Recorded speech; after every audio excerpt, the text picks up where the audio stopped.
Hello. नमस्कार सभी को। स्वागत है आपका यूट्यूब चैनल में। बच्चों, आज का जो टॉपिक है वो अपन पढ़ने वाले हैं प्रोबेबिलिटी का मिससेलेनियस की एक्सरसाइज। मिससेलेनियस जो है ये लेटेस्ट 2024 का जो सिलेबस है उसी के अकॉर्डिंग मैं आपको बताने वाला हूँ। जो प्रेजेंट सिलेबस है उसके अकॉर्डिंग जो मिससेलेनियस एक्सरसाइज है उसके बारे में अपन डिस्कस करेंगे। तो बच्चों देखो, सबसे पहली बात तो ये है कि मिससेलेनियस एक्सरसाइज है, इसका मतलब ये है कि इसके अंदर लगभग सारे सिलेबस आ चुका है। मतलब जो अपन अभी तक पढ़ा वो कंप्लीट सारे के सारे फॉर्मूले इसमें यूज हो सकते हैं।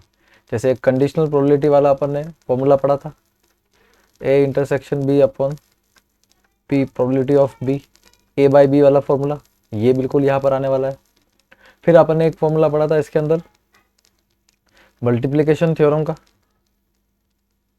तो मल्टीप्लिकेशन थ्योरम भी यहाँ पे काम आने वाली है। और जो तीसरी चीज यहाँ पे काम आने वाली है वो है बेस थ्योरम। तो बेस थ्योरम सबसे ज़्यादा काम में आएगी, देखिए बहुत इंपॉर्टेंट है। बाकी मल्टीप्लिकेशन थ्योरम और कंडीशनल प्रोबेबिलिटी का फॉर्मूला भी यहाँ पे काम आएगा। इसके अलावा जो कुछ बेसिक बातें हमने पढ़ी थी फॉर्मूला रिलेटेड वो भी यहाँ पर काम आने वाली है। तो चलिए बच्चों शुरू करते हैं, कंप्लीट करते हैं मिससेलेनियस को। ठीक है, सबसे पहला क्वेश्चन, ये जो एग्जाम्पल 22 है ये एनसीईआरटी का एग्जाम्पल है, क्योंकि सारे के सारे एग्जाम्पल हमको पहले कवर करने होंगे, क्योंकि अपन पूरी एनसीईआरटी कवर कर रहे हैं, अपन कुछ छोड़ नहीं रहे हैं उसके अंदर पर्टिकुलर। तो कलर्ड बॉल्स आपको दे रखी है, देखिए ब्लैक वाइट रेड ब्लू, या कलर्स बॉल्स आपको दे रखी है। और आपको 4 बॉक्सेस दे रखे, फर्स्ट सेकंड थर्ड और फोर्थ। क्वेश्चन ये है कि box is selected at random, एक रैंडमली आपने बॉक्स को सेलेक्ट किया, and then a ball is randomly drawn from the selected box. पहले बॉक्स को सेलेक्ट किया, फिर अपने बॉल को सेलेक्ट करके बॉल को बाहर निकाला। The colour of the ball is black, और जो बॉल आपने बाहर निकाला उसका कलर आपको दिया हुआ है कि कलर क्या है, उसका ब्लैक है। तो आपको ये बताना है कि क्या प्रोबेबिलिटी होगी कि वो जो बॉल है वो बैक थर्ड से निकाली गई है। देखिए बैक थर्ड से निकलने की बात कर रहा है, प्रोबेबिलिटी की बात कर रहा है कि बैक थर्ड से बॉल निकाली गई है, ठीक है ना। व्हेन बॉल इज ब्लैक, जब बॉल कैसी है, ब्लैक है, इसका मतलब ये कि ये अपने से बात कर रहा है रिवर्स प्रोबेबिलिटी की। बॉल का कलर इसको पता है और ये पूछ रहा है कि कौन से बैक से निकाली गई है, ठीक है ना। तो रिवर्स प्रोबेबिलिटी यानी कि बेस थ्योरम का ये क्वेश्चन है। तो अगर ये बेस थ्योरम का क्वेश्चन है तो कुछ चीज़ें अपने को माननी पड़ेगी। जैसे यहाँ पर जितने भी इवेंट है, जितने भी बॉक्सेस है, उसको अपन E1 E2 E3 और E4 नाम दे देते हैं, ठीक है। यहाँ पर जो कलर दे रखा है, कलर को अपन एक काम करते हैं BWR, और ब्लू को अपन BL कर देते हैं। फिर उसके बाद में अब बारी बारी से, क्योंकि देखो क्वेश्चन में खाली ब्लैक की बात करी है तो अपने को ज़्यादा मतलब खाली कौन से कलर से है, ब्लैक कलर से है, ठीक है। तो ब्लैक का ही काम आएगा। तो देखो अपने को निकालना क्या है, अपने को निकालना है प्रोबेबिलिटी ऑफ कि वो बैग थर्ड से निकाली गई है। तो थर्ड बैग यानी कि E3 है ना, E3 से निकलने की प्रोबेबिलिटी, जब जो बॉल है वो कैसी होनी चाहिए, ब्लैक होनी चाहिए। बॉल जो है वो ब्लैक होनी चाहिए और उस समय E3 से निकलने की प्रोबेबिलिटी आपको बतानी है।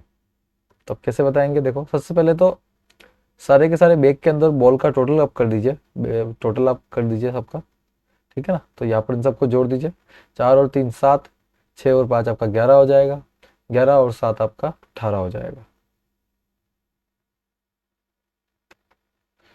ये आपने 18 लिख दिया, 2 2 4 5 6 7 8, ये आपका 8 हो जाएगा। 2 3 3 6 और 1 7, उसके बाद में 5 4 9 10 11 12 और 1 13, ये आपकी टोटल हो जाएगी ना, टोटल बॉल हो जाएगी हर एक बिग के अंदर, ठीक है। और इवेंट आपने लिख दिया है, फॉर्मूला भी आप लिख दीजिए पहले। तो E3 से B का निकालना यानी कि प्रोबेबिलिटी ऑफ E3 ऊपर आएगा, और probability of black over E3, E3 से ब्लैक की प्रोबेबिलिटी, ठीक है। इसके डिवाइड में क्या आएगा, देखिए प्रोबेबिलिटी E1 की आएगी पहले, फिर probability of black over E1 plus probability of E2, फिर probability of black over E2 plus probability of E3 and probability of black over E3 plus probability of E4 dot probability of black over E4, ठीक है ना। 4 bag है अपने पास में, इसलिए मैंने E4 तक लिया है। तो बस सबके सब आपको डेटा जो है वो निकाल देना है। तो देखो 4 बेग है, तो E1 E2 E3 इसकी प्रोबेबिलिटी क्या होगी, probability of E1 probability of E2 probability of E3 और प्रोबेबिलिटी ऑफ E4, ठीक है ना, चारों की सेम प्रोबेबिलिटी आएगी। और क्योंकि टोटल 4 बैग है तो 1 2 3 4, किसी भी एक बैग की जो प्रोबेबिलिटी होगी वो होगी 1/4। 4 बैग होते तो 1/4 हो जाएगी। क्लियर है। फिर ब्लैक ओवर E3, तो देखो ब्लैक ओवर E3 अलग आएगा, E1 ब्लैक ओवर E1 अलग आएगा, सबका सब अलग आएगा। एक एक निकाल देते हैं अपन बोले। तो जैसे probability of black over E1, मतलब E1 बैग में ब्लैक, तो E1 बैग में ब्लैक कितनी है, 3 है, टोटल बोले कितनी 18, तो कितना हो जाएगा 3/18। वैसे ही probability of black from E2, E2 से ब्लैक कितनी है, तो E2 से देख लीजिए ब्लैक कितनी है, 2 है, और टोटल बोले कितनी है 8 है, तो 2 आउट ऑफ 8। वैसे ही probability of black from E3, जो अपना मेन है ना, E3 में ब्लैक कितनी है, एक ही है, और टोटल बोले कितनी है 7 है, तो 1 आउट ऑफ 7, ठीक है।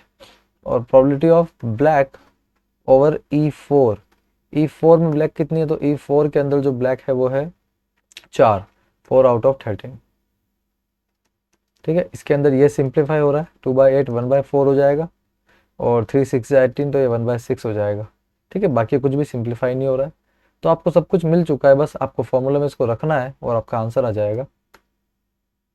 तो प्रोबेबिलिटी ऑफ E3 से निकाला गया है वो ब्लैक है, ठीक है, क्या हो जाएगा, रख दीजिए E3 की प्रोबेबिलिटी यानी कि 1/4, और ब्लैक की प्रोबेबिलिटी E3 से ना, ये वाली 1/7, 1/7।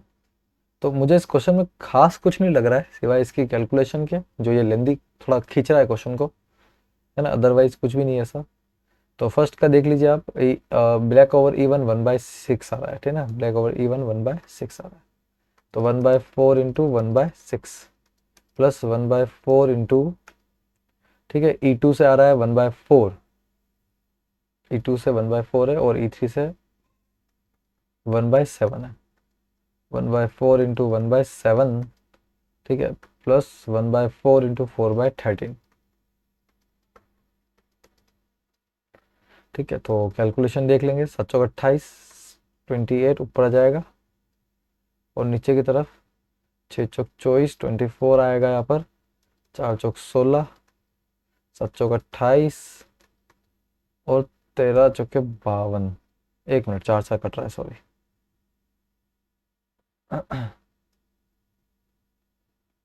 ठीक है, 1/13 आएगा। क्लियर है, ये 4 चीज़ें आपको मिल रही है। अब इसको एलसीएम लेके सॉल्व कर दीजिए आप। तो यहाँ से बहुत ही कॉम्प्लेक्स सॉल्यूशन आ रहा है, इसको आपको अलग से रफ से सॉल्व करना पड़ेगा, लेकिन इसका जो आंसर है वो लगभग 0.165, ये इसका आंसर आ रहा है। आप चाहो तो सॉल्व करके क्रॉस चेक कर सकते हो, इसमें कोई दिक्कत वाली बात नहीं है, आराम से आप सॉल्व करके देख सकते हो। That is the required answer. अगले क्वेश्चन की तरफ चलते हैं अपन। Example 23, A and B throw a die alternatively till one of them gets a 6 and wins the game. Fine, देखो A और B ने कोई दाई फेंकी है, ठीक है, अल्टरनेटिव मतलब पहले एक बार A ने फेंकी, फिर उसके बाद किसने फेंकी, B ने फेंकी, फिर वापस A ने, फिर वापस B ने, ऐसे चल रहा है प्रोसेसर, ठीक है। और टिल कब तक, जब तक one of them gets a 6, जब तक किसी को 6 ना मिल जाए और वो गेम को जीत ना जाए, ठीक है। तो आपको निकालना है find the respective probabilities of winning if A start first. तो उनके जीतने के चांस क्या होंगे अगर ए ने फर्स्ट स्टार्ट किया है, ए जो है उसने सबसे पहले स्टार्ट किया है, ठीक है। तो आपको बताना है कि उनके जीतने के क्या चांस होंगे अगर वो दोनों ऐसे डाई को थ्रो करते हैं। तो सभी को पता है कि डाई डाई जो होती है, डाइस जो होता है उसमें 1 2 3 4 5 6, ठीक है ना, जहाँ पर 6 अगर आएगा तो वो जीत जाएंगे, है ना। तो अपन ये बोल सकते हैं कि जो विन की प्रोबेबिलिटी है, प्रोबेबिलिटी ऑफ विन, वो क्या होनी चाहिए, 6 कितनी बार आता है, एक बार ही आता है, तो 1/6 होनी चाहिए। और प्रोबेबिलिटी ऑफ लूज, ठीक है, या लॉस्ट या हारने की जो प्रोबेबिलिटी है वो क्या होनी चाहिए, 5/6 होनी चाहिए। देखो जीतने की प्रोबेबिलिटी जो होगी वो 1/6 होगी, और हारने की जो प्रोबेबिलिटी वो कितनी हो जाएगी, 5/6 हो जाएगी, ठीक है। तो जो भी जीतेगा 1/6 5/6, तो ये सॉल्यूशन नहीं है, आंसर क्वेश्चन सॉल्व करना पड़ेगा हमको। तो सबसे पहले यहाँ पे बात ये हो रही है कि दोनों ने डाई को थ्रो किया है, तो अपन देखो दोनों को एक साथ सॉल्व नहीं कर सकते, अपन क्या बारी बारी से कर सकते हैं। जैसे अपन पहले ए के लिए सॉल्व कर सकते हैं, देन अपन क्या कर सकते हैं, बाद में बी के लिए सॉल्व कर सकते हैं। ठीक है, क्योंकि इसमें मल्टीपल केसेस है, ध्यान रहे इसमें मल्टीपल केसेस है। और इसमें मैं आपको बता देना चाहूँगा कि इसमें मल्टीप्लिकेशन थ्योरम यूज होगी, मल्टीप्लिकेशन थ्योरम यूज होगी। ठीक है, मल्टीप्लिकेशन थ्योरम के अलावा इसके अंदर टोटल प्रोबेबिलिटी भी एंड टोटल प्रोबेबिलिटी भी अपने को निकालनी पड़ेगी, क्योंकि देखो मल्टीपल केस हो रहे हैं या बहुत सारे केस हो रहे हैं।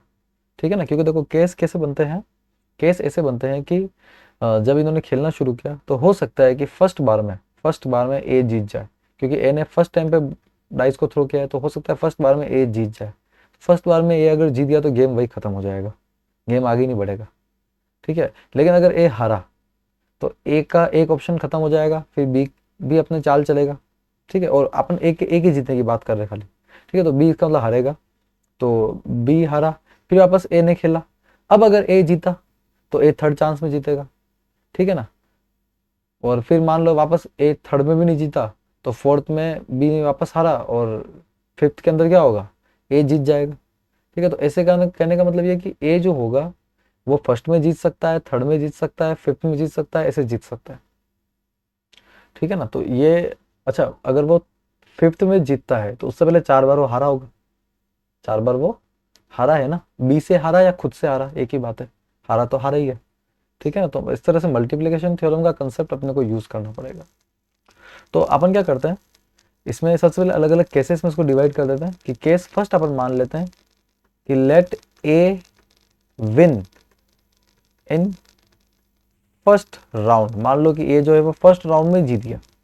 अगर ए फर्स्ट राउंड में जीत गया, ठीक है ना, ए जो है वो फर्स्ट राउंड में ही जीत गया है, तो यहाँ पर ए के जीतने की प्रोबेबिलिटी लग जाएगी, और वो प्रोबेबिलिटी क्या होगी, 1/6 होगी।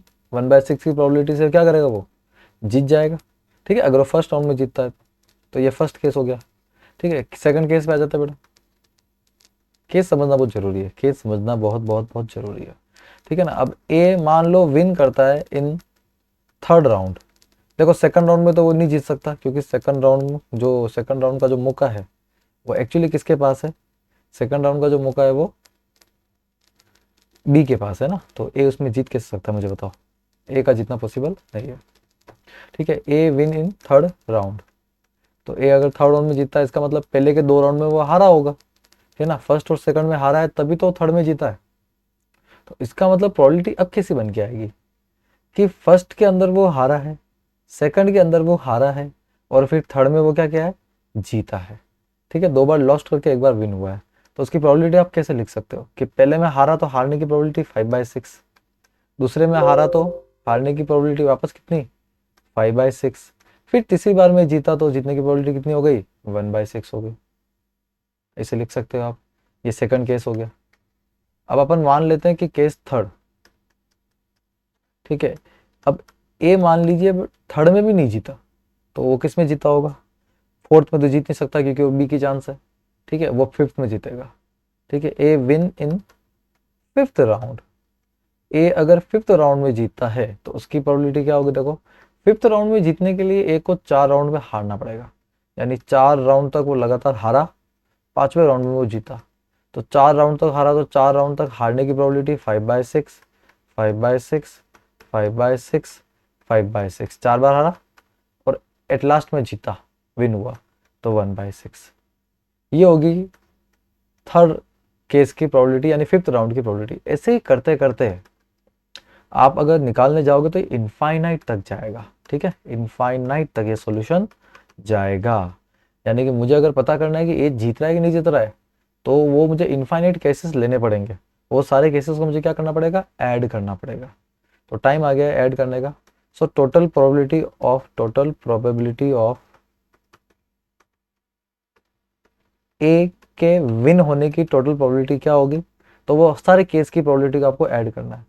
ठीक है ना, यानी कि जैसे फर्स्ट टाइम में अगर जीत गया था वो प्रोबेबिलिटी, फिर फर्स्ट में नहीं जीता तो 2 बार हार के फिर जीता वो प्रोबेबिलिटी, या फिर 4 बार हार के फिर जीता वो प्रोबेबिलिटी, एंड सो ऑन। सबको आपको क्या करना है, ऐड करना है। तो फर्स्ट बार जो जीता था उसकी प्रोबेबिलिटी 1/6 थी, सेकंड बार में क्या हुआ था, 5/6 इंटू 5/6 इंटू 1/6 आया था, थर्ड राउंड में क्या हुआ था, 5/6 इंटू 5/6 इंटू 5/6 इंटू 5/6, 4 बार हारा, फिर एक बार जीता, एंड सो ऑन चल रहा है। ठीक है, तो अपन यहाँ पर इसको ऐसे भी लिख सकते हैं कि प्रोबेबिलिटी जो ए के विन की है, ठीक है ना, प्रोबेबिलिटी ए के जो जीतने की है, उसको अपन इस तरह से लिख सकते हैं कि पहले तो देखो 1/6 आ रहा है, अगला वाला अपन 5/6 का स्क्वायर इंटू 1/6 लिख सकते हैं, थर्ड वाला 5/6 की पावर 4 इंटू 1/6 लिख सकते हैं। तो इसके अगला वाला क्या होगा मैं गेस कर सकता हूँ, क्योंकि देखो अगला वाला आप इजीली निकाल सकते हो, कंसेप्ट बहुत ही क्लियर है। 4 बार हारा फिर जीता, 5वें राउंड की बात है, अगला वो जीता होगा 7वें राउंड में, तो 6 बार तो हारा होगा, 6 बार हारा होगा मतलब 5/6 की पावर 6 और फिर 7वें बार जीता, है ना, ऐसे चलेगा। ठीक है, तो आप इसको अगर ध्यान से देखो तो ये जीपी का फॉर्मेशन है, ठीक है ना, ज्योमेट्रिक प्रोग्रेशन है, जीपी का फॉर्मेशन हो चुका है, और ये क्योंकि इनफाइनाइट तक जा रहा है, तो इनफाइनाइट जीपी का जो सम होता है, सम ऑफ इन्फिनिटी, वो होता है a/1 माइनस आर, ये इनफाइनाइट जीपी का सम होता है। a/r-1 भी होता है, 1 माइनस आर भी होता है, तो ये नंबर 1 से छोटा है तो 1 माइनस आर होगा। इनफाइनाइट जब ए जो होता है ना, वो फर्स्ट टर्म, और आर जो होता है वो कॉमन डिफरेंस होता है। कॉमन डिफरेंस यानी कि जो सब में लगातार चेंज हो रहा है ना, कॉमन डिफरेंस निकालना बहुत सिंपल है वैसे तो यहाँ पर ये पूरा का जो सम होगा उसकी फर्स्ट टर्म तो 1/6 है, और 1 माइनस जो कॉमन डिफरेंस है ना, जो सेकंड टर्म के साथ लगा होता है, उसी को अपन कॉमन डिफरेंस बोलते हैं, तो 5/6 का स्क्वायर है, ये हो जाएगा 1/6 डिवाइडेड बाय 1 माइनस 25/36, 25/36, एलसीएम ले लीजिए आप इसका, तो ये तो 1/6 ही रहेगा। ठीक है, ये 36 ये आ जाएगा, 36 में से 25 गए तो ये 11/36 हो जाएगा, तो 6 छंग 36। ठीक है, तो ये तो कट गया है, तो 6 ऊपर आ जाएगा, 6/11, ये अपना आंसर है। खैर ये अपना आंसर है खाली ए के लिए, मतलब ए के जीतने के जो चांस है वो 6/11 है, और अगर आपसे पूछे कि बी के जीतने के चांस है, बी के जीतने के चांस, तो टोटल जो जीतने के चांस है तो ए जीतेगा या बी जीतेगा, तो दोनों के जीतने के चांस मिला के 1 होंगे, तो बी के निकालने के लिए आप 1 से माइनस कर दो, ठीक है ना, 1 से माइनस कर दो, तो 11 में से 6 भेज दो आप, 5 बचेगा आपका, तो 5/11 ये बी के जीतने के चांस होंगे। तो यहाँ से नेक्स्ट क्वेश्चन की तरफ चलते हैं अपन। अगला क्वेश्चन है, if a machine is correctly setup, machine को करेक्टली अगर सेटअप किया गया है, it produce 90% acceptable items, machine को अगर आपने करेक्ट सेटअप किया है, ठीक है, तो वो उसका जो प्रोडक्ट है वो 90% कैसा है, एक्सेप्टेबल है, 90% एक्सेप्टेबल है। If it is incorrectly setup, तो यहाँ पर क्वेश्चन है, machine is, if A machine is correctly setup, एक मशीन को आपने करेक्टली सेटअप किया है, produce 90% acceptable item, if it is incorrectly setup it produce only 40% acceptable item, यानी करेक्ट या दो सेटअप हो गए, करेक्ट सेटअप है और एक आ जाएगा इनकरेक्ट सेटअप। जो करेक्ट सेटअप है उसके अंदर 90% एक्सेप्टेबल आइटम है और इनकरेक्ट में 40% है। Past experience shows that 80% of the setups are correct, 80% जो सेटअप है वो कैसे है, करेक्ट है, यानी करेक्ट सेटअप के चांसेस कितने हो जाएंगे, 80% हो जाएंगे। ठीक है ना, यानी प्रोबेबिलिटी ऑफ करेक्ट सेटअप क्या हो जाएगा, 80%। देखिए प्रोबेबिलिटी ऑफ इनकरेक्ट सेटअप क्या हो जाएगा, देखो 80% अगर ये है तो बचा कुचा 20% ये होना चाहिए। ठीक है ना, 80% अगर करेक्ट होगा तो 20% इनकरेक्ट ही होगा इसका मतलब। फिर ये आगे बोल रहा है कि अगर करेक्ट सेटअप होगा तो 90% एक्सेप्टेबल आइटम है, करेक्ट सेटअप है तो आइटम जो है वो 90% एक्सेप्टेबल है। ठीक है ना, और इनकरेक्ट अगर सेटअप होगा तो आगे ये बोल रहा है कि if it incorrectly setup produce 40% acceptable item, 40% acceptable item है इसके अंदर। ठीक है, आगे ये बोल रहा है कि if after a certain setup, कोई सर्टेन सेटअप क्या होगा, मशीन प्रोड्यूसेस 2 एक्सेप्टेबल आइटम, कितने प्रोड्यूस किया हुआ मशीन ने एक बार में, 2 एक्सेप्टेबल आइटम प्रोड्यूस किए है ना, एक बार में 2 एक्सेप्टेबल आइटम प्रोड्यूस किए एक के बाद एक। Find the probability that the machine is correctly setup, तो वही बात है ये आगे की प्रोबेबिलिटी दे रखी है, पीछे वाली पूछ रहा है ना, करेक्ट सेटअप की प्रोबेबिलिटी पूछ रहा है, और इसने एक्सेप्टेबल की प्रोबेबिलिटी अपने को दे रखी है ना, मतलब एक्सेप्टेबल कंडीशन दे रखी है और पीछे की बात पूछ रहा है। ठीक है, यानी कि अगर मैं इस करेक्ट सेटअप को सी मानता हूँ और एक्सेप्टेबल को मैं ए मान लेता हूँ, ठीक है ना, एक्सेप्टेबल को मैं क्या मान लेता हूँ, ए मान लेता हूँ, इसको मैं ए मान लेता हूँ। ठीक है, और ये जो लिखा हुआ है 90% acceptable, that is the probability, इसको मैं करेक्ट लिख ही देता हूँ ढंग से, that is the probability of acceptable item after correction. ठीक है ना, ये भी सेम है, probability of acceptable item after incorrect setup. ठीक है, तो जो एक्सेप्टेबल आइटम है, ठीक है, उसकी अपने को वो अपने को दे रखा है, और प्रोबेबिलिटी अपने को निकालनी है किसकी, करेक्ट सेटअप की। तो करेक्ट सेटअप की प्रोबेबिलिटी निकालनी है किस पे, एक्सेप्टेबल आइटम पे। ठीक है, ये अपने को फाइंड आउट करना है। तो ये अपन कैसे निकालेंगे, देखो प्रोबेबिलिटी अगर अपने को करेक्ट सेटअप की निकालनी है एक्सेप्टेबल आइटम्स पे, तो वो क्या होनी चाहिए, ठीक है, एज पर द फॉर्मूला वो होनी चाहिए प्रोबेबिलिटी ऑफ करेक्ट सेटअप। ठीक है, प्रोबेबिलिटी ऑफ करेक्ट सेटअप, और उसके बाद में probability of acceptable item over correct setup. Acceptable item है करेक्ट सेटअप पे।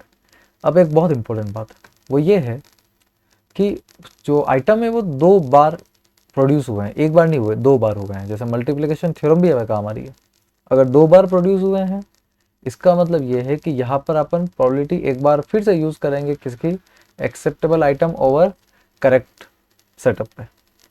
ठीक है ना, मतलब यहाँ पर 2 बार अपने को प्रोबेबिलिटी क्या करनी पड़ेगी, इसकी कंसिडर करनी पड़ेगी, क्योंकि 2 बार आइटम रिलीज हुए हैं। 2 बार अगर आइटम निकले तो टोटल प्रोबेबिलिटी क्या होगी, दोनों का मल्टीप्लिकेशन हो जाएगा, कॉमन प्रोबेबिलिटी अपने को निकालनी है। ठीक है, जो मैंने यहाँ पे किया है वो मल्टीप्लिकेशन थ्योरम है। फिर नीचे भी सेम एक स्टेप तो ऐसी कैसी आ जाएगी। ठीक है, ये तो कोई दिक्कत ही नहीं है। फिर आएगा प्रोबेबिलिटी ऑफ इनकरेक्ट सेटअप। ठीक है, और उसके बाद में probability of acceptable item after incorrect, और ये भी आइटम अगर 2 निकले हैं तो probability of acceptable after incorrect भी 2 बार आ जाएगा। क्लियर है सभी को, ठीक है ना। और जैसा कि मैंने आपको पहले भी बताया था कि परसेंटेज को आप एज इट इज रख सकते हो, कोई दिक्कत नहीं होती उसके अंदर।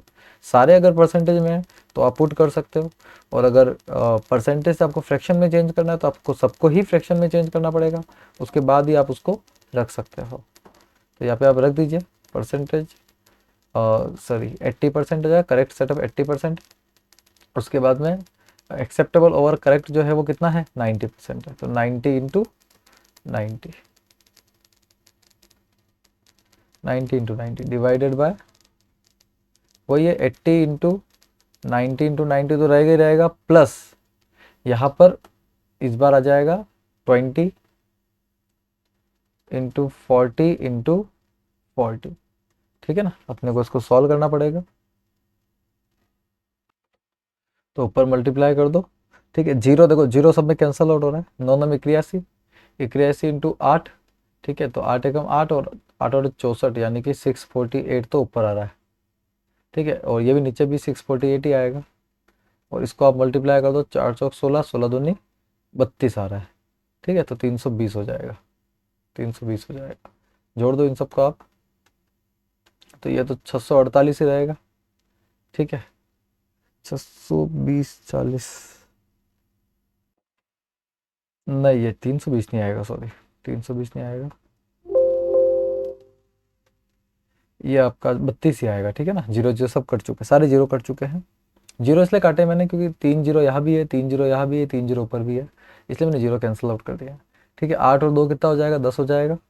ठीक है, 4 और 3 7 और 1 8, यानी कि 680, 648 बाय 680।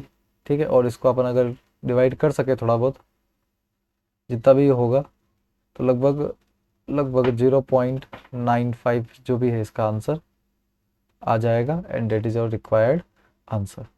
तो बच्चों एग्जाम्पल्स अपने हो चुके हैं, अब वक्त आ गया है मिसलेनियस एक्सरसाइज की तरफ बढ़ने का।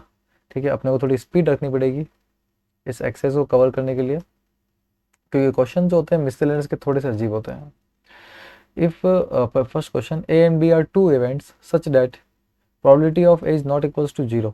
ठीक है, आपको क्या निकालना है, find probability of B by A आपको निकालना है। सबको पता है इसका फॉर्मूला क्या होता है, B intersection A upon probability of A, ये फॉर्मूला होता है। लेकिन इसने कंडीशन दी है, तो पहली कंडीशन ये कि A is a subset of B. देखो ए बी के सबसेट होने का मतलब ये होता है कि अगर आप ए और बी में कॉमन निकालोगे, अगर आप ए और बी में कॉमन निकालोगे तो ए ही आएगा। ए और बी में कॉमन निकालोगे तो क्या आएगा, ए आएगा। क्योंकि देखो सबसेट होने का मतलब क्या है, A is a part of B, A जो है वो बी का पार्ट है, तो इसका मतलब ए और बी में कॉमन तो ए ही है ना। बी में ज़्यादा कंटेंट है, ए में कम कंटेंट है, तो A is a common part. तो जब इंटरसेक्शन लोगे तो ए ही आएगा, ठीक है ना। तो यही चीज़ यहाँ पर भी अप्लाई हो जाती है कि जब आप इसको इस तरह से सॉल्व करते हो बी बाई ए की फॉर्मेट में, तो यहाँ पर probability of B intersection A upon probability of A और बी इंटरसेक्शन ए के अंदर कॉमन क्या आएगा, तो कॉमन जो होएगा ए इंटरसेक्शन बी या बी इंटरसेक्शन ए, कॉमन आपका खाली ए आएगा। तो खाली ए कॉमन आएगा, तो प्रोबेबिलिटी ऊपर खाली ए की आएगी, नीचे भी ए की प्रोबेबिलिटी है, कट कुटा के कितना आ जाएगा, 1 आ जाएगा। तो बी बाय ए आपका अल्टीमेटली 1 आ जाएगा, ठीक है ना। सेकंड पार्ट इसका है, सेकंड पार्ट में ये कह रहा है कि ए इंटरसेक्शन बी जो है वो 5 है। सेकंड पार्ट में बोल रहा है कि ए इंटरसेक्शन बी जो है वो 5 है। तो वही बात, प्रोबेबिलिटी ऑफ एक बाय बी था, बी बाय ए था, sorry, probability of B by A अगर आप निकाल रहे हो तो probability of B intersection A करो या probability of A intersection B करो ना, नीचे पी ए भी आएगा। बात तो एक ही है ना, बात तो एक ही है। तो ए इंटरसेक्शन बी जो होगा वो 5 है, यानी कि उसकी जो प्रोबेबिलिटी होगी, प्रोबेबिलिटी जो होगी बच्चों, वो प्रोबेबिलिटी कितनी होगी, 0 होगी, ठीक है। प्रोबेबिलिटी 0 हो जाती है, इंटरसेक्शन अगर सेट में अगर नल एलिमेंट है तो प्रोबेबिलिटी 0 हो जाती है। तो जाहिर सी बात है प्रोबेबिलिटी बी बाय ए कितना आ जाएगा आपका, 0 आ जाएगा, क्योंकि 0 से मल्टीप्लाई होकर सब कुछ ही क्या हो जाएगा, 0 हो जाएगा। क्लियर। नेक्स्ट क्वेश्चन की तरफ चलते हैं अपन। कपल हैज़ 2 चिल्ड्रन, एक कपल यानी कि फैमिली के अंदर 2 बच्चे हैं, ठीक है। तो 2 बच्चों वाले सेट सैंपल स्पेस बना दीजिए आप फटाक से। 2 बच्चे हैं तो पहला बॉय बॉय हो सकता है, बॉय गर्ल, गर्ल बॉय और गर्ल गर्ल, ठीक है। Find the probability that both childrens are male, आपको ये प्रोबेबिलिटी निकालनी है कि दोनों मेल है। If it is known that at least one of the children is male, उनमें से अपने को पता है कि एक तो मेल है ही।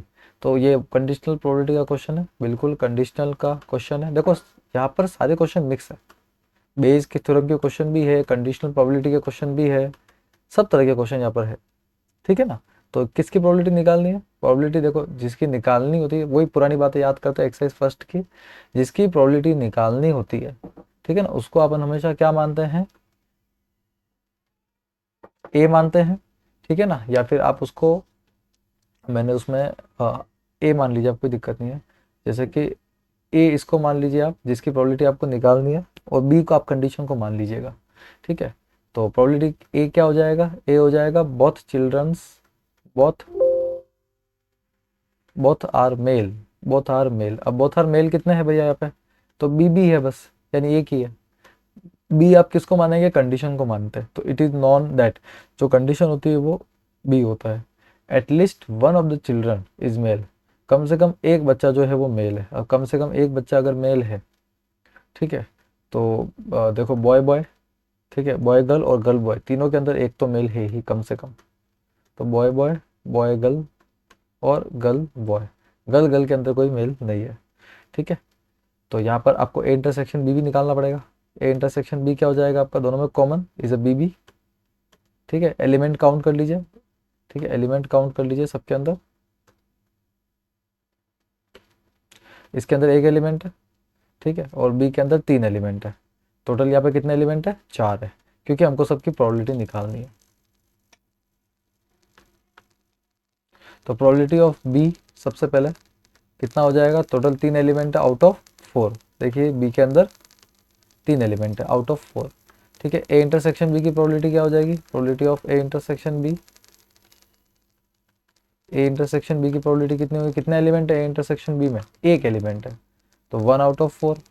फिर उसके बाद में प्रोबेबिलिटी अपने को निकालना क्या है, ए बाय बी निकालना है। देखो बी की कंडीशन है, उस पर ए की प्रोबेबिलिटी निकालनी है। बी की कंडीशन है ना, बी तो कंडीशन में आ गया है कि एक बच्चा तो कम से कम मेल है, नहीं होना ही चाहिए। उसके ऊपर अपने को क्या निकालना है, ए की प्रोबेबिलिटी फाइंड आउट करनी है, ठीक है। तो कितनी हो जाएगी, देखिए probability of A intersection B upon probability of B. तो ए इंटरसेक्शन बी मतलब कि 1/4, और प्रोबेबिलिटी ऑफ बी यानी कि 3/4, कट कुटा के आपका कितना आ जाएगा 1/3 आ जाएगा। ठीक है, ये खाली फर्स्ट पार्ट का सॉल्यूशन था, ये ओनली फर्स्ट पार्ट है। सेकंड पार्ट की अगर मैं बात करूं तो सेकंड पार्ट के अंदर भी ये कुछ पूछ रहा है, find the probability that both childrens are female, ये भी कंडीशन है। ये बोल रहा है कि find the probability that both female, दोनों फीमेल है, ऐसा कब है, ऐसा है खाली एक केस में, जी, इसके अंदर दोनों फीमेल है।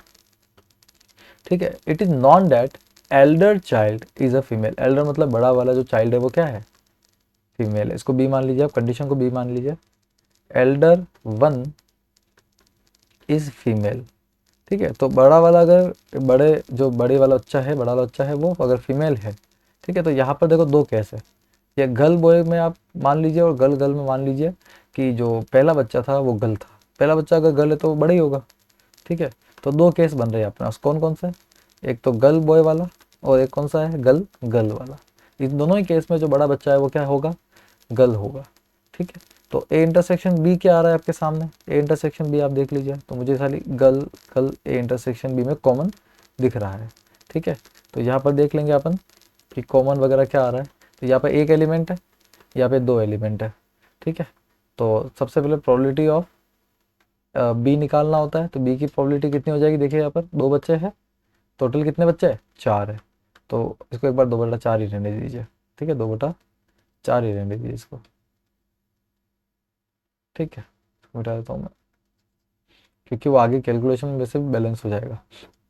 ए इंटरसेक्शन बी की प्रोबेबिलिटी क्या हो जाएगी, probability of A intersection B क्या हो जाएगा, दैट इज बेसिकली 1 एलिमेंट है तो 1/4।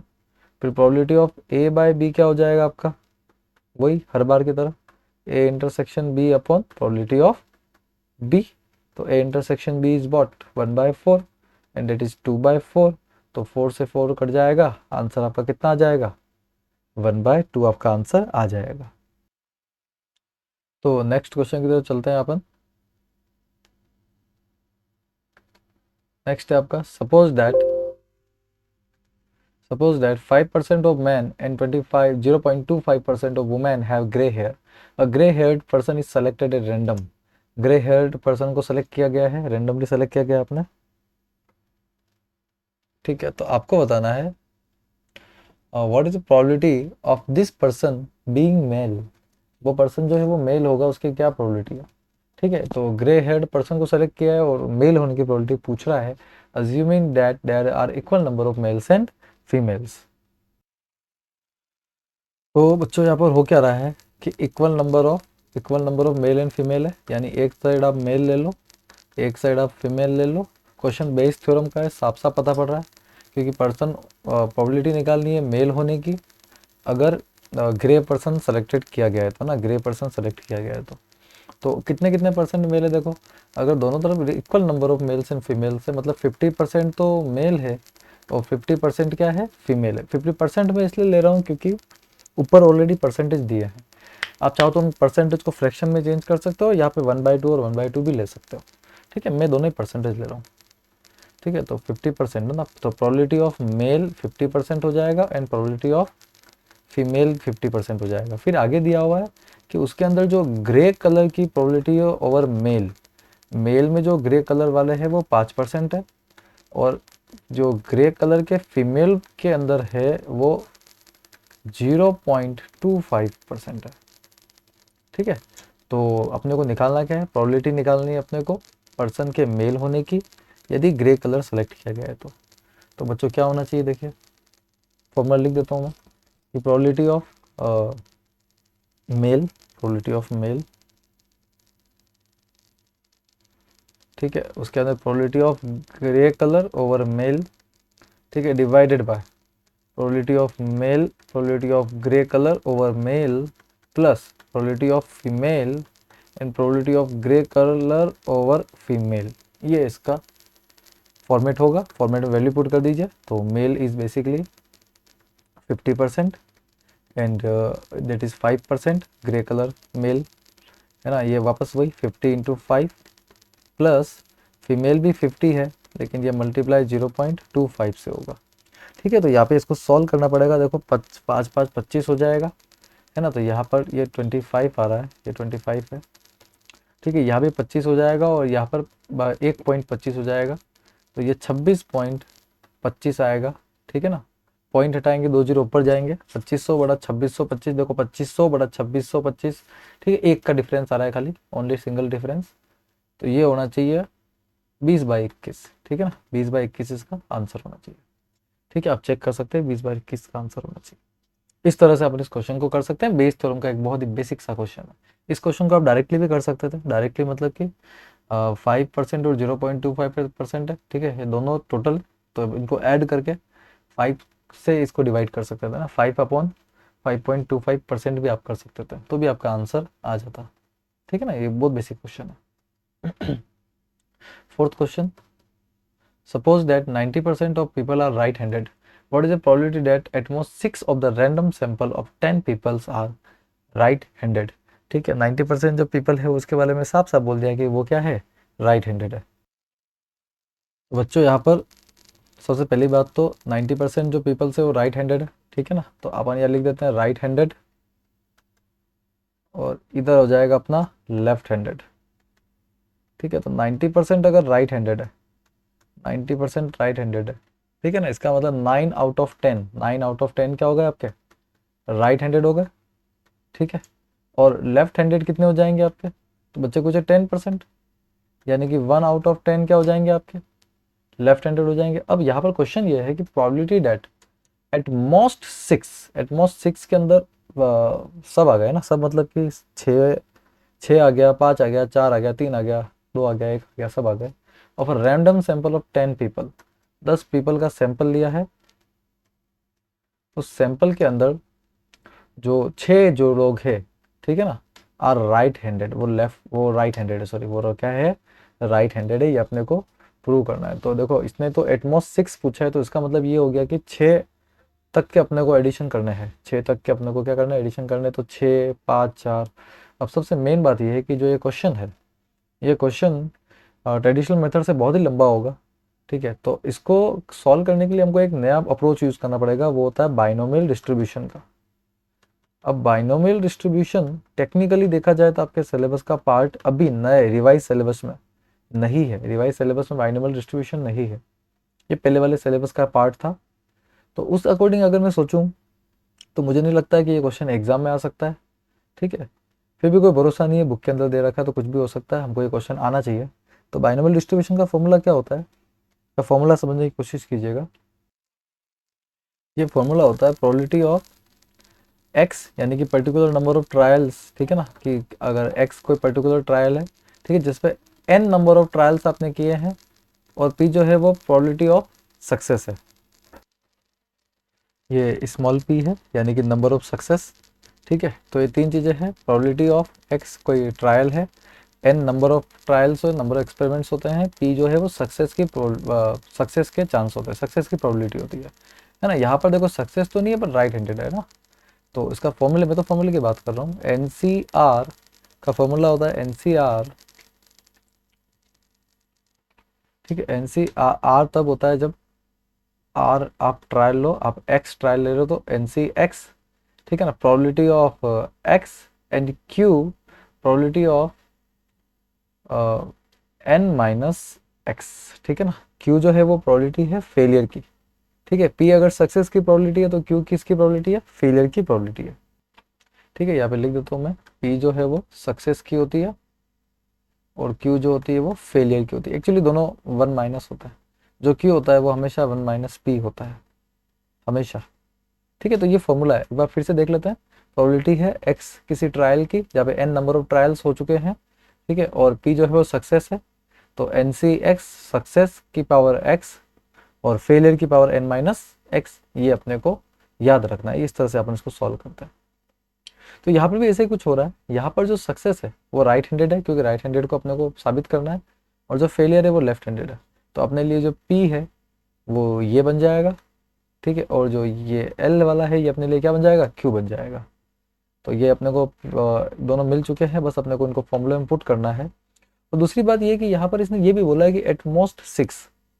अब देखो 6 के अंदर तो फिर वो 1 2 3 4 5 6 से लंबा जोड़ा आ जाएगा, ठीक है। तो अपन क्या करते हैं, अपन 6 से ज़्यादा जो भी है, 7, 8, 9, 10, तो 7 से लेके 10 तक के अपन कैलकुलेट कर लेते हैं। तो हमको क्या करना पड़ेगा, मोर देन 6 का निकालना पड़ेगा। मतलब इसमें 7 आ गया, 8 आ गया, 9 आ गया, 10 आ गया, 4 ही है जो छोटे पड़ेंगे, है ना। बाकी 1 से लेके 6 तक वो थोड़े लंबे पड़ेंगे वो। तो अपने को भी चारों भी ये निकालने नहीं है। एनसीईआरटी का जो आंसर है इसका, उसके अकॉर्डिंग ये चारों आपको निकालने नहीं है ना। चारों को आपको नहीं निकालना है, आपको सिर्फ और सिर्फ फॉर्मूला पटक के आपको वैल्यू रख के देना है बस। तो 4 के लिए क्या करोगे आप, समेशन कर दोगे, ठीक है ना। कहाँ से कहाँ तक का, 7, 8, 9, 10 का। तो यहाँ पर जो फॉर्मूला होता है वो होता है R इजिकल्स टू 1 से n सी आर पी की पावर r q की पावर n माइनस r, है ना। ये इसका फॉर्मूला होता है अगर आप 1 से n तक की प्रोबेबिलिटी निकालना चाहते हो तो। ठीक है, हमको कहाँ से कहाँ तक निकालनी है, हमको 7 से 10 तक की निकालनी है। तो फॉर्मूला हो जाएगा summation of r is equals to 7 to 10 10 C r success की प्रोबेबिलिटी आ जाएगी यहाँ पे ना। यहाँ पर सक्सेस क्या आ जाएगी, तो सक्सेस की प्रोबेबिलिटी हमको पता है, राइट हैंडेड की जो प्रोबेबिलिटी है वो आ जाएगी, लिख देता हूँ मैं। प्रोबेबिलिटी ऑफ पी आर और लेफ्ट हैंड की हो जाएगी क्यू एन माइनस आर, यानी कि समेशन आर इजिकल्स टू 7 से 10 सी आर, और जो राइट हैंडेड था वो था आपका 9/10, तो 9/10 ऑफ आर, और क्यू जो है वो आपका हो जाएगा 1/10 ऑफ एन माइनस आर। ठीक है, तो ये प्रोबेबिलिटी है 7 से 10 की। हमको 7 से 10 की नहीं निकालनी है, हमको निकालनी है 1 से लेके 6 तक की। तो वो हो जाएगा 1 माइनस प्रोबेबिलिटी फ्रॉम 7 to 10, है ना। 1 से माइनस कर दो। आप डायरेक्ट 1 to 6 भी निकाल सकते थे, पर बुक का आंसर अगर मैच कराना है तो आपको ये करना पड़ेगा। बाकी ऐसा कुछ भी नहीं है इसके अंदर। तो 1 माइनस क्या है 7 से 10 की प्रोबेबिलिटी, आर इजिकल्स टू 7 से 10, ठीक है, 10 सी आर। अब 9/10 को अपन 0.9 भी लिख सकते हैं, 0.9 की पावर आर, 0.9 की पावर आर और 0.1 की power n minus r, that is the probability. ठीक है, जो अपने को रिक्वायर्ड है, ये अपना रिक्वायर्ड आंसर है। ठीक है, यहाँ पर खाली एक चीज आप करेक्ट कर लीजिएगा, ये जो एन है ना, एन है वो 10 है ना, तो यहाँ पर 10 लिख दीजिएगा बस। ये 10 है, यहाँ पर भी 10 है और यहाँ पर भी क्या है, ये 10 है। ठीक है, एन माइनस आर होता है तो 10 माइनस आर हो जाएगा। ठीक है, that is your required answer. Clear है। 10, तो ये बाइनोमियल डिस्ट्रीब्यूशन का क्वेश्चन था। अब बाइनोमियल डिस्ट्रीब्यूशन जो है वो थोड़ा सा लफड़े में है, तो एक बार आप क्वेश्चन को जरूर कीजिए, ठीक है ना। बाकी अदरवाइज देखते हैं क्या होता है पेपर के अंदर। In a leap year, if a leap year is selected at random, what is the chance that there it will contain 53 Tuesday. तो लीप ईयर की बात कर रहा है। देखो, लीप ईयर जो होता है वो नॉर्मल ईयर से थोड़ा ज़्यादा होता है। नॉर्मल ईयर में 365 दिन होते हैं, लीप ईयर में एक दिन ज़्यादा होता है, यानी कि 366 दिन होते हैं। अगर अपन 366 को डिवाइड कर देते हैं 7 से, ठीक है ना, तो 7 5 जा 35, एक बचेगा, फिर 16 बचेगा, 7 दूनी 14, तो 52 प्लस 2 दिन एक्स्ट्रा यहाँ पर आ जाते हैं। ठीक है, मतलब 7 से डिवाइड करते हैं मतलब वीक मिल रहे हैं अपने को। तो 52 तो यहाँ पे वीक है, और 2 क्या है यहाँ पर, डे है। ठीक है, तो देखो देखो 52 वीक जो है, इसके अंदर तो आपको 100% पता है कि 52 वीक में 52 ट्यूसडे होंगे ही होंगे, है ना। अब क्वेश्चन ये था, क्या चांस है कि 53 ट्यूसडे होंगे, 53 होने के क्या चांस है। तो 52 होंगे ये तो अपन श्योर है। ठीक है, अब वो बाकी के जो बचे कुछ 2 दिन, ठीक है, उसके अंदर क्या हो सकता है, कोई एक दिन अगर ट्यूसडे हो जाता है, देखो दोनों दिन तो ट्यूसडे एक साथ हो नहीं सकता, कोई एक दिन हो सकता है, एक मंडे एक ट्यूसडे हो सकता है, एक ट्यूसडे एक वेडनेसडे हो सकता है, 2 बार इसमें ट्यूसडे के चांस। तो अगर कोई भी जो लास्ट के जो 2 दिन है उनमें से कोई भी एक दिन अगर ट्यूसडे बन जाता है, तो ये प्रोबेबिलिटी सेट हो जाएगी कि 53 ट्यूसडे हो सकते हैं, यानी 53 प्रोबेबिलिटी ऑफ 53 ट्यूसडे तभी पॉसिबल है जब जो नेक्स्ट 2 डेज है ना, 2 डेज जो है, ठीक है, वन विल बी ट्यूसडे। अब 2 दिन में से किसी भी एक दिन के ट्यूसडे होने की प्रोबेबिलिटी क्या है, ठीक है, तो ऐसा है कि पहला दिन भी हो सकता है और दूसरा दिन भी हो सकता है, और टोटल जो चांसेस अपने पास में है वो कितने हैं, तो सप्ते में देखो 7 दिन होते हैं। ठीक है, और यहाँ पे कितने केसेस बन सकते हैं वो केसेस अपन एक बार जरूर देख लेते हैं, है ना। क्या क्या केस हो सकता है कि जो बाकी के 2 दिन बचे, मैं सिर्फ 2 दिन की बात कर रहा हूँ, बाकी दिन तो अपने आप में श्योर है।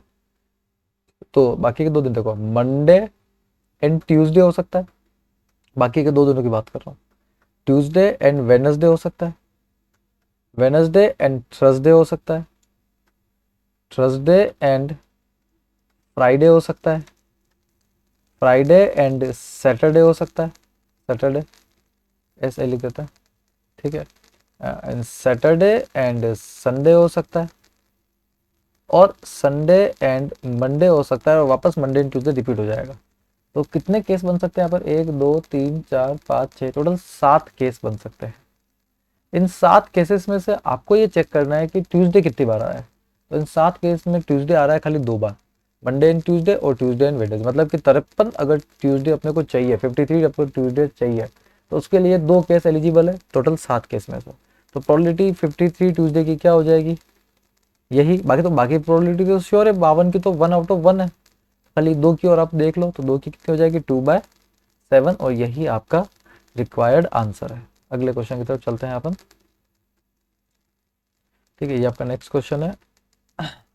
Suppose we have 4 boxes A B C and D containing coloured marbles as given. Marble दे रखे कलर्ड, ठीक है। One of the boxes has been selected at random and a single marble is drawn from it. If the marble is red, marble जो है वो red निकाला गया है, what is the probability that it is drawn from box A. Bayes theorem का question है।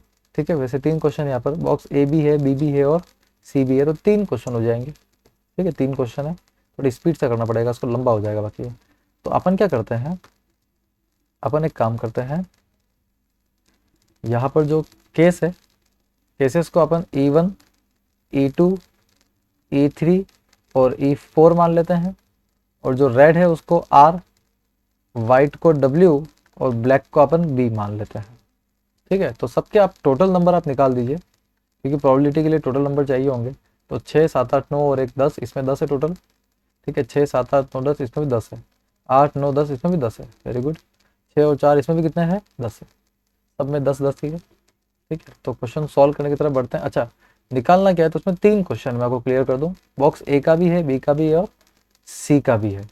ठीक है, वैसे अपन इसको E1 E2 E3 E4 मानने की बजाय एक काम करते हैं, ABCD ही मान लेते हैं, है ना, ABCD ही मान लेते हैं, कोई दिक्कत नहीं आएगी, A B C और D मान लेते हैं। तो 4 बॉक्सेस है, तो सबसे पहले probability of A, probability of B, probability of C और प्रोबेबिलिटी ऑफ डी, चारों की जो प्रोबेबिलिटी होगी, क्योंकि टोटल 4 बॉक्स है, तो किसी भी एक की जो प्रोबेबिलिटी होगी वो 1/4 होगी, ये आपको क्लियर होना चाहिए। फिर हमको निकालना क्या है, तो हमको 3 केस है। पहला तो हमको निकालना है प्रोबेबिलिटी कि वो बॉक्स ए से निकाला गया है, तो ए से निकाली गई है रेड बॉल, ये आपको बताना है। ठीक है, रेड बॉल की निकालनी है, मार्बल इज रेड। ठीक है, तो रेड बॉल की प्रोबेबिलिटी फ्रॉम ए। अब पूरा फॉर्मूला में लिख देता हूँ, एक का लिखूंगा, तीनों का नहीं लिखूंगा। ठीक है, तो ये होना चाहिए प्रोबेबिलिटी, ठीक है, of A and probability of red ball from A divided by probability of A and probability of red ball from A plus probability of B, probability of red ball from B plus probability of C, probability of red ball from C and probability of D, probability of red ball from D, ये आपको देखना है। तो probability of a box से निकाली गई red ball क्या हो जाएगा, देखो बारी बारी से हर एक की प्रोबेबिलिटी निकाल के रख देते हैं। ठीक है, चलो निकाल ही देते हैं एक एक का, ठीक, निकाल ही देते हैं। तो probability of red ball from A क्या होगा, ए से रेड बॉल के निकलने के चांस क्या है। ठीक है, तो ए से जो रेड बॉल है वो ए में एक ही रेड बॉल है और टोटल 10 बॉल है, तो 1/10 हो जाएगा। Probability of red ball from B क्या हो जाएगा, तो बी के लिए 6/10 हो जाएगा। ठीक है, 6 बोले हैं टोटल, और ये थोड़ा कट रहा है। ठीक है, तो आप इसको काट दिया, वैसे मेरे ख्याल से मत काटिए, क्योंकि 10 जो है ना वो सब में आ रहा है, सब में आता है, तो फिर वो कॉमन होकर फाइनली कट जाएगा, तो आप एक से काट के फालतू मतलब नहीं है, क्वेश्चन को टिपिकल करने वाला काम। फिर है probability of red ball from C, तो सी में जो रेड बॉल है वो 8 है। तो 8 आउट ऑफ 10। और probability of red ball from D, D में जो है वो 0 है, अभी जस्ट देखा था मैंने, नजर गई मेरी, 0 दे रखा है, ठीक है, 0 है। तो ये चारों तो मेरा निकल चुका है। तो प्रोबेबिलिटी ऑफ ए से रेड बॉल क्या हो जाएगा, देखिए वही एक सब फॉर्मूला है, ए बी सी डी अपने निकाल चुके, 1/4 आ रहा है। तो 1/4 इंटू रेड बॉल एक से है 1/10 divided by 1/4 into 1/10 plus 1/4 into 6/10 plus 1/4 into 8/10 plus 1/4 into, इसको 0 लिख देते हैं अपन, कोई मतलब नहीं इसको सॉल्व करने का। क्या आ जाएगा इसका सॉल्यूशन? तो प्रोबेबिलिटी ऑफ रेड बॉल जो कि ए से निकाली गई है, मतलब ए के चांस क्या है प्रोबेबिलिटी के, तो ये आ रहा है 1/40। ऊपर तो देखो 10 सबसे कट रहा है ना, 10 को मैंने इसलिए रखा था, 10 सबसे कैंसिल आउट हो रहा है, 10 सबसे कट रहा है, 4 सबसे कट रहा है, मतलब एक्चुअली 4/10 40 सबसे कैंसिल आउट हो रहा है। ठीक है, मैं आपको दिखा देता हूँ, देखो 4 10 ऊपर भी है, 4 10 नीचे, तीनों वाले एडिशन में है, तो 40 सब में से कैंसिल आउट हो रहा है, सब में से कैंसिल आउट हो रहा है। तो जो बच रहा है मैं सीधा लिख देता हूँ, ऊपर तो 1 बचेगा और नीचे क्या बच रहा है, या 4 10 या 1 ही बच रहा है, या 6 बच रहा है, या पे 8 बच रहा है। तो 1 6 और 8, 1 6 और 8। ठीक है, तो बेस थ्योरम का क्वेश्चन है, इतना लंबा क्वेश्चन नहीं है, बहुत इजी क्वेश्चन है। तो 8 9, ठीक है, 9 और 6 15 हो गया आपका। तो 1/15 ये आपका ए से निकलने के चांसेस है। और हमसे जो पूछा गया है वो ये भी पूछा गया है कि बी से क्या है और सी से क्या है। तो बी और सी का भी इजी ही है। तो प्रोबेबिलिटी ऑफ बी से रेड बॉल निकलने के लिए क्या करोगे आप, देखो मैं एक बात समझाता हूँ, आपको लंबा चौड़ा स्टेप करना है तो आप कर सकते हो, मैं आपको मना नहीं कर रहा हूँ, लेकिन नीचे का जो टोटल प्रोबेबिलिटी है वो तो सेम ही आएगा, खाली ऊपर चेंज हो रहा है। तो नीचे की जो टोटल प्रोबेबिलिटी है वो कितनी आई थी, 8 6 और 1 यानी 15 आई थी। नीचे का आंसर कितना आया था, 15 और 40 भी आप कह सकते हो। तो जो नीचे की तरफ जो आपका आंसर है वो तो 15/40 ही आ रहा है, वो श्योर है। ठीक है, ऊपर का जो आंसर है खाली वो चेंज हुआ है। तो वो भी कैसे चेंज होगा, यहाँ पर अगर आप बी से निकाल रहे हो तो प्रोबेबिलिटी बी की आ जाएगी 1/4 और रेड की बी से आ जाएगी 6/10, यानी कि ये आ जाएगा 1/4 इंटू 6/10।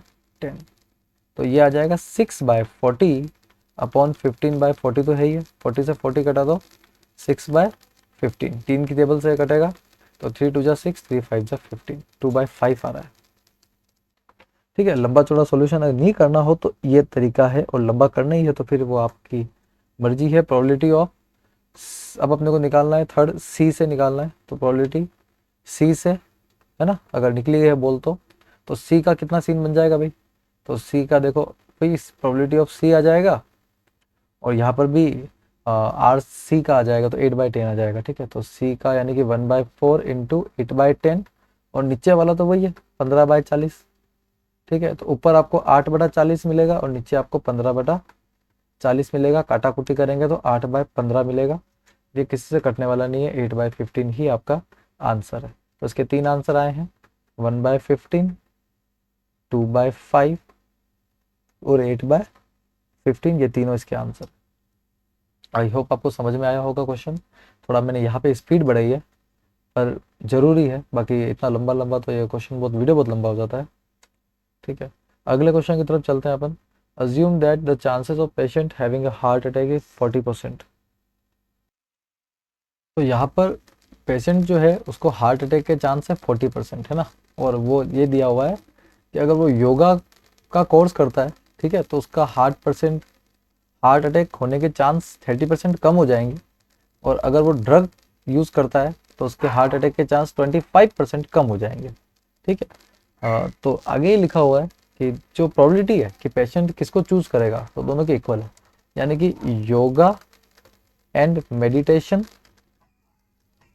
और ड्रग दोनों में यूज करने की जो प्रोबेबिलिटी है वो बराबर है, 1/2 और 1/2। परसेंटेज में जाएंगे तो 50% इसके भी है और 50% इसके भी चांस है। ठीक है ना, दोनों में से कोई भी है वो यूज कर सकता है एट ए टाइम ऑफ, जो किसी एक को चूज कर सकता है। It is given that after going through one of the two option, किसी एक ऑप्शन से वो गया है, ठीक है, patient selected a random suffer from heart attack, मतलब कि हार्ट अटैक उसको हो गया है। ठीक है ना, हो गया है हार्ट अटैक, तो find the probability that the course of meditation और योगा, तो आपको ये बताना है कि क्या प्रोबेबिलिटी होगी कि उसने मेडिटेशन और योगा का कोर्स लिया होगा, है ना, मतलब उसको हार्ट अटैक जो आया वो मेडिटेशन और योगा से आया, इसकी क्या प्रोबेबिलिटी है। तो देखो पहली 2-3 बातें मैं क्लियर कर दूं कि योगा के अंदर उसके हार्ट अटैक आने के चांस कितने हैं।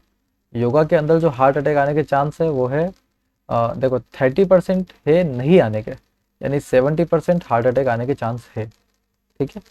और वैसे ही ड्रग प्रिस्क्रिप्शन में 25% चांस है कि हार्ट अटैक नहीं आएगा, ठीक है ना, नहीं आएगा।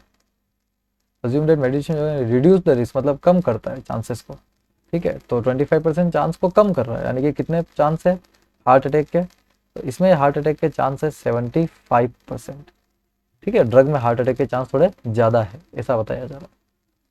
तो अब आपको इसमें क्या करना है, अच्छा दूसरी बात ये भी है कि हार्ट अटैक होने के चांस कितने हैं, तो वो 40% है। कोई भी पर्सन नॉर्मली इसको हार्ट अटैक होगा उसके चांस कितने हैं, 40% है। तो अब हमको यहाँ पे करना क्या होगा, हमको क्या पता करना है, मैं वो क्लियर कर देता हूँ। हमको ये पता करना है कि मेडिटेशन और योगा करने के बावजूद उसको हार्ट अटैक आया है। तो मेडिटेशन और योगा को आप एक काम कर दीजिए, इसको आप ए मान लीजिए, है ना, और इसको आप बी मान लीजिए, ठीक है। ए और इसको बी मान लीजिए, और हार्ट अटैक के को आप एच मान लीजिए, ठीक है ना। हार्ट अटैक को आप क्या मान लीजिए, एच। तो क्वेश्चन क्या पूछ रहा है मैं वो क्लियर कर देता हूँ। क्वेश्चन ये पूछ रहा है कि प्रोबेबिलिटी क्या है कि मेडिटेशन और योगा करने के बाद भी उसको हार्ट अटैक आएगा, ये क्वेश्चन। तो ए बाय एच है, तो इसका मतलब क्या होगा बताओ मुझे, प्रोबेबिलिटी ए की, उसके बाद probability heart attack over A divided by probability A की, probability heart attack over A plus probability B की और probability heart attack over B, जहाँ पे ए जो है वो योगा और मेडिटेशन है और बी जो है वो ड्रग है। तो अपने को क्या करना है, बारी बारी से निकालना। देखो प्रोबेबिलिटी ऑफ ए और प्रोबेबिलिटी ऑफ बी तो अपने को वैसे भी उसने दे रखी है, दैट इज 50%, है ना, साफ साफ 50% लिखा हुआ। अब अपने को निकालना है बस probability of heart attack over A. तो हार्ट अटैक की जो प्रोबेबिलिटी है वो, एक तो हार्ट अटैक की जो प्रोबेबिलिटी है वो आपको ध्यान रखनी है, ठीक है। हार्ट अटैक की जो प्रोबेबिलिटी है वो कितनी है, वो है 40%, ऊपर ऊपर लिखा हुआ है 40%, ठीक है। और योगा और मेडिटेशन में हार्ट अटैक की जो प्रोबेबिलिटी है वो 70% है, यानी कि टोटल जो प्रोबेबिलिटी है मेरी कितनी हो जाएगी, हार्ट अटैक है और वो ओवर योगा एंड मेडिटेशन, ठीक है। तो हार्ट अटैक योगा और मेडिटेशन के ऊपर कितना दे रखा है आपको, 70%, है ना, ठीक है। हार्ट अटैक के चांस कितने हो जाएंगे, 70%। तो जो टोटल प्रोबेबिलिटी बन के आएगी, ठीक है, इसको मैं एच डैश बाय ए कर देता हूँ, ठीक है। या फिर इतना भी मत कीजिए, आप इतना भी मत कीजिए, है ना, आप डायरेक्ट लिख दीजिए क्या है, हार्ट अटैक की प्रोबेबिलिटी ओवर योगा इज 70%,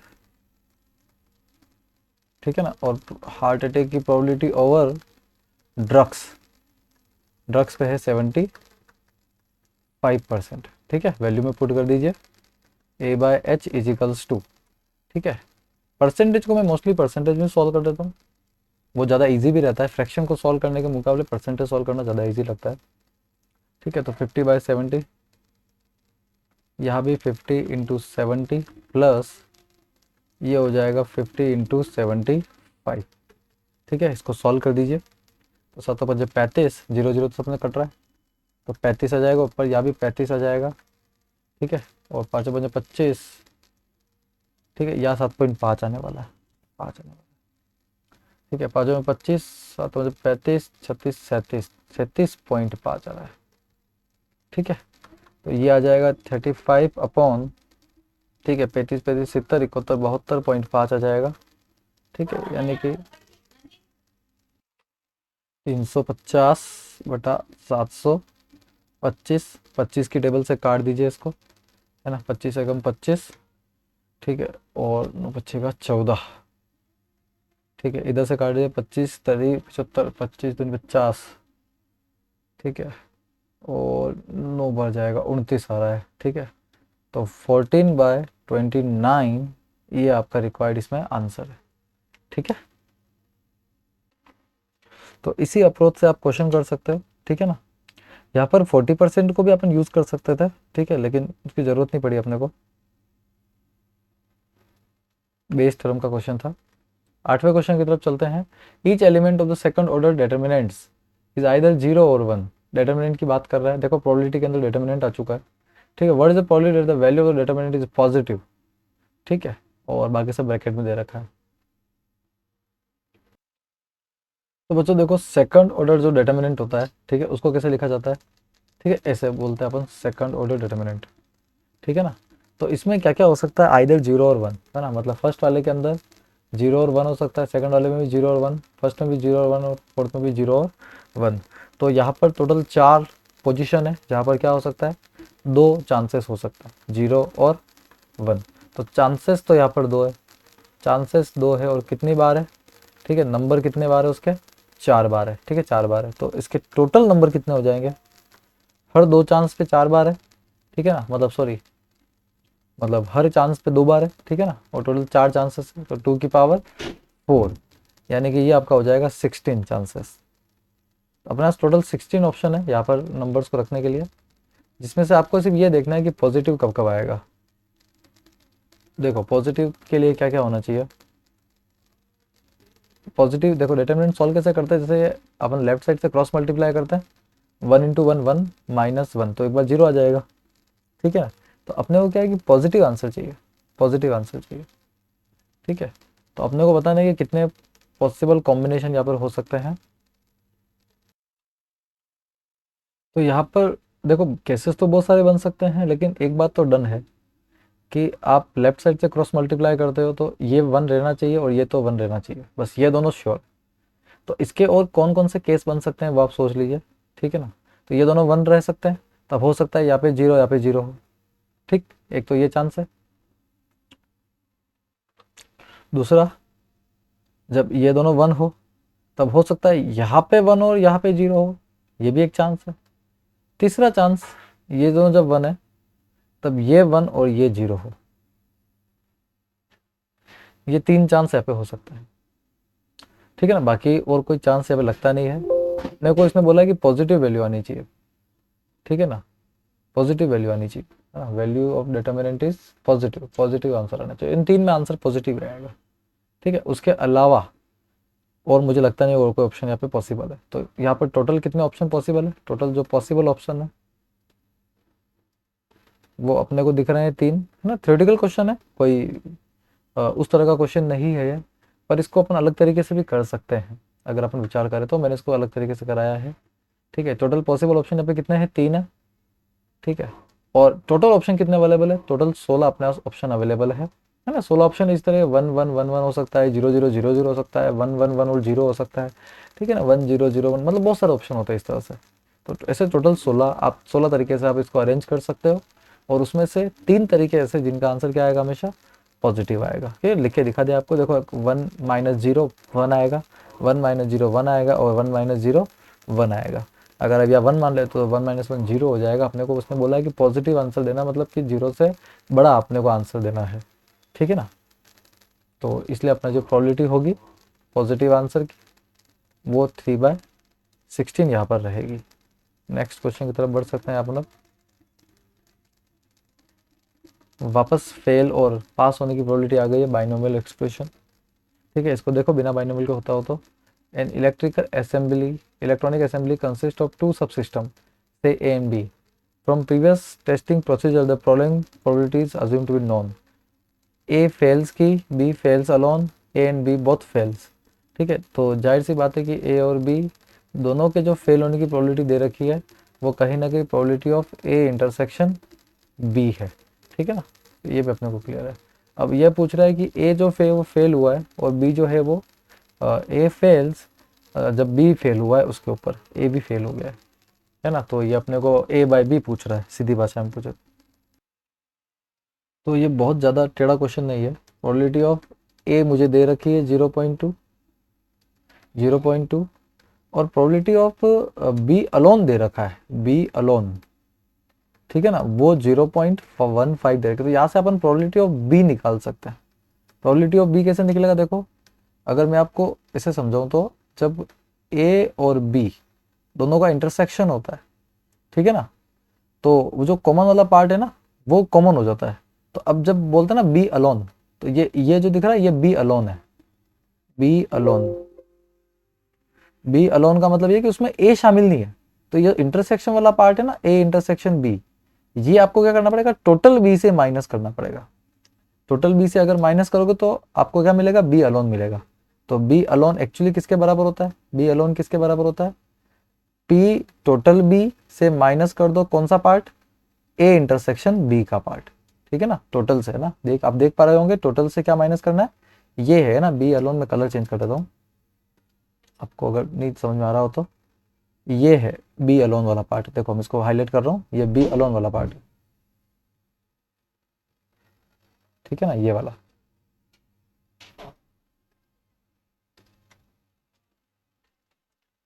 तो बी अलोन वाला पार्ट कैसे निकलेगा, आप खुद भी देख पा रहे हो कि बी अलोन निकालने के मुझे बी से ए इंटरसेक्शन बी को माइनस करना पड़ेगा।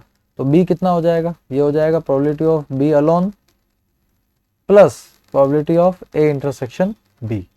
तो बी अलोन की दे रखी है 0.15 और ए इंटरसेक्शन बी मैंने यहाँ लिख दिया ऑलरेडी, ये भी ऑलरेडी कितना दे रखा है आपको, 0.15, दैट इज 0.3। तो प्रोबेबिलिटी ऑफ बी आपको मिल चुका है, ये है 0.3। तो ए है आपके पास में, बी है, और probability of A intersection B भी आपके पास में है, और वो है आपका 0.15। और आपको क्या निकालना है, आपको निकालना है probability of A by B. जहाँ ए का मतलब कोई ए नहीं है, ए का मतलब ए फेल, ए फेल है ना, ए फेल ही लिया है मैंने। ठीक है, बार बार पूरा लिखा नहीं है, बस ए बाय बी का। तो क्या होता है इसका formula, A intersection B upon probability of B. ठीक है ना। अच्छा, मैंने ए बाय बी कैसे लिया है, ए फेल्स जब बी फेल हो चुका, तो बी की कंडीशन पे ए फेल हुआ है ना, तो बी फेल होगा पहले फिर ए फेल होगा, तो ए बाय बी लिया है मैंने।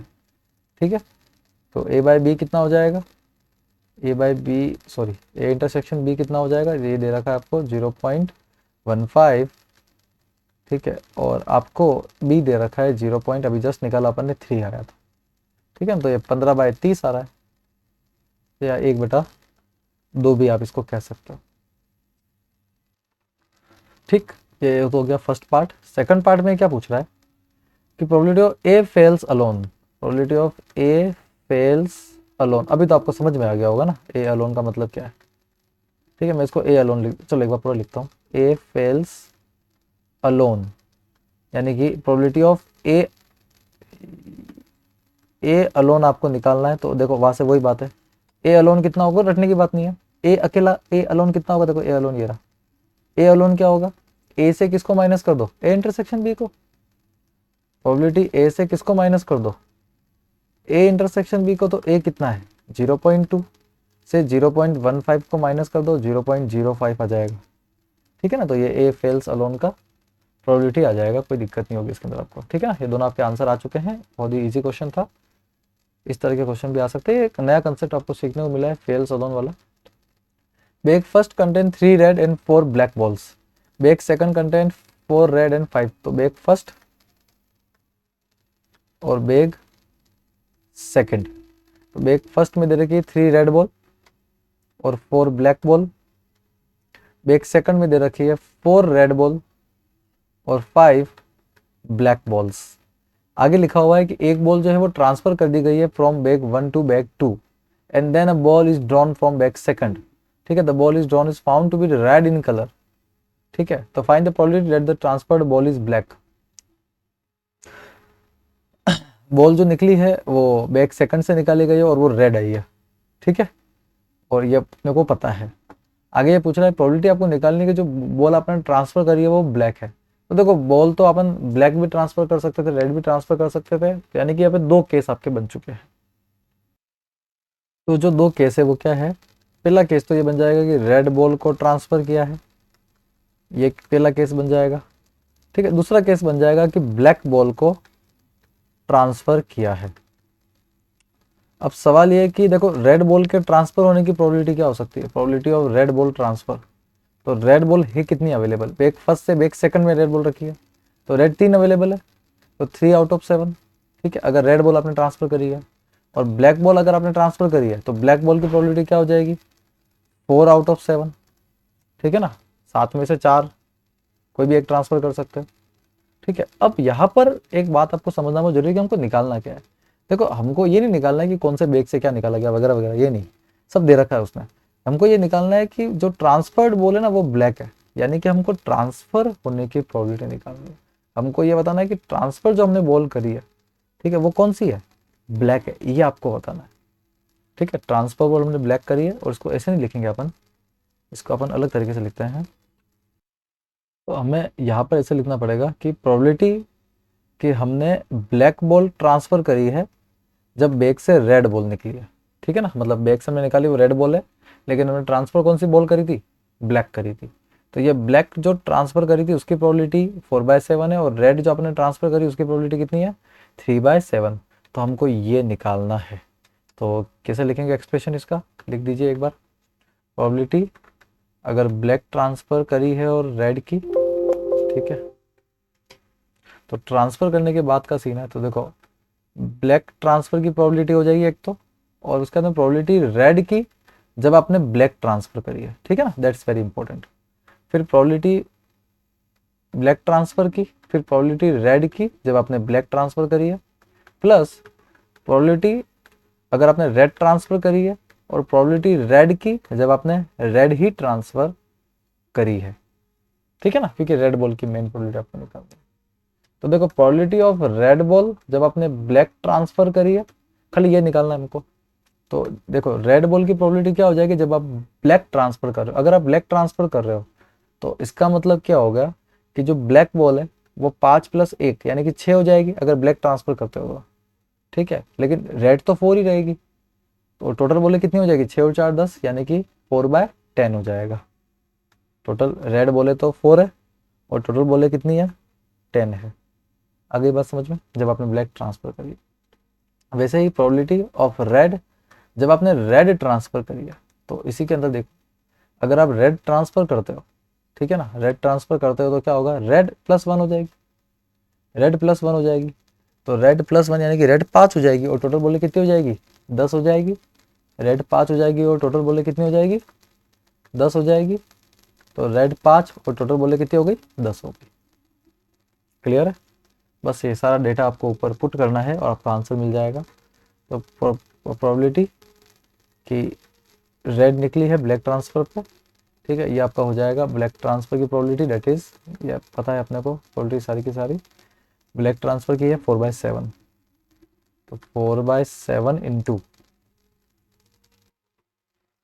4/7 इंटू 4/10 डिवाइडेड बाय 4/7 इंटू 4/10 तो आएगा ही आएगा, प्लस अगली जो प्रोबेबिलिटी थी वो थी आपकी 3/7, 3/7 इंटू 5/10। ठीक है ना, 10 सब में से कैंसिल आउट हो रहा है, जो बाकी बचा कुछ है वो देख लो आप। तो 4 भी नहीं, 4 नहीं कट रहा है, 16/7 भी कट रहा है। ठीक है ना, 7 भी सबसे कैंसिल आउट हो रहा है, 7 भी सबसे कैंसिल, कॉमन को आप काट देते हो ना, सब में से कैंसिल आउट होता है। 7 10 7 10 7 10 तीनों में आ रहा है, तो 4 चौक 16, 4 चौक 16, 5 तारीख 15। ठीक है, कितना आ जाएगा, ऊपर तो 16 है, 15 15 30 और 31, तो 16/31 ये आपका आंसर होना चाहिए। इसके अंदर ये ध्यान रखिएगा, ये कैसे आया ना, ये कैसे आया, ये आफ्टर बॉल ट्रांसफर के बाद का सीन है। बॉल या मार्बल जो भी है, वहाँ पर क्या था, बॉल है। ठीक है ना, बॉल के बाद ट्रांसफर होने के बाद का सीन है। अगला क्वेश्चन एमसीक्यू है, if A and B are two events such that A is not equals to 0 probability and probability of B by A उसने कुछ दिया है और वो उसने 1 दिया है। ठीक है, तो ये कब आ सकता है, तो ए सबसे टॉप होगा बी का। देखो पहली बात तो प्रोबेबिलिटी बी बाय ए की क्या हो जाएगी यहाँ पर, probability of B intersection A upon probability of A. ठीक है, तो अगर ये 1 है तो 1 कब आएगा, जब ऊपर भी ए होगा तो 1 आ जाएगा। तो ऊपर ए तब होगा जब A is a subset of B. थोड़ी देर पहले ऐसा कुछ किया था अपन ने, A is a subset of B. ठीक है ना, अगर ए बी का सबसेट है तो ऊपर ए आ जाएगा, है ना, ऊपर अपने को ए चाहिए। ठीक है, तभी तो कट कुटा के 1 आएगा। ठीक है, तो ये ऊपर देखो जो कॉमन होता है ना, जो कॉमन होता है वो हमेशा छोटा वाला सेट होता है, और छोटा वाला सेट जो होगा वो जाहिर सी बात है पहले वाले का सबसेट हो सकता है। ठीक है ना, तो या तो है ही है क्योंकि कॉमन आ गया है बिल्कुल वो। ठीक है, तो A is a subset of B, या पहला ऑप्शन इसका क्या हो जाएगा, करेक्ट आंसर हो जाएगा। अगले क्वेश्चन की तरफ चलते हैं अपन।